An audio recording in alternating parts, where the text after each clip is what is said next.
شمالی کوریا اور جنوبی کوریا اپنی بے حد محفوظ سرحدوں سے ایک دوسرے پر توپوں کے گولے فائر کر رہے ہیں۔ دونوں ملکوں کے درمیان چھوٹی موٹی فائرنگ تو عام ہے، لیکن اس طرح کی گولہ باری شاذ و نادر ہی ہوتی ہے۔ اس کارروائی کے نتیجے میں ابھی تک کسی ہلاکت کی اطلاع نہیں ہے۔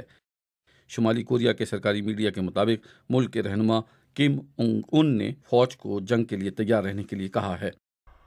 ان کا کہنا ہے کہ جنوبی کوریا اپنی سرحد پر رکھے لاؤڈ اسپیکروں پر ان کے خلاف پروپیگنڈا بند کرے، ورنہ نتیجہ اچھا نہیں ہوگا۔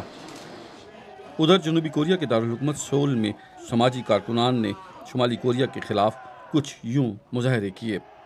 سول نے شمالی کوریا کی کارروائیوں کو غیر ذمہ دارانہ قرار دیا ہے، حالانکہ اس نے جوابی کارروائی کرنے کا اعتراف کیا ہے۔ اسی دوران جنوبی کوریا نے سرحد کے قریب رہنے والے اپنے شہریوں کو وہاں سے نکالنا شروع کر دیا ہے۔ جنوبی کوریا اور شمالی کوریا کے درمیان تعلقات کشیدہ ہیں اور دونوں کا ایک دوسرے کو حملے کرنے کی دھمکی دینا بھی عام ہے، لیکن شمالی کوریا نے اس مرتبہ جو رویہ اختیار کیا ہے اس سے اس تشویش میں اضافہ ہوا ہے کہ کہیں یہ لڑائی کوئی سنگین شکل اختیار نہ کر لے۔ فراز ہاشمی، BBC نیوز۔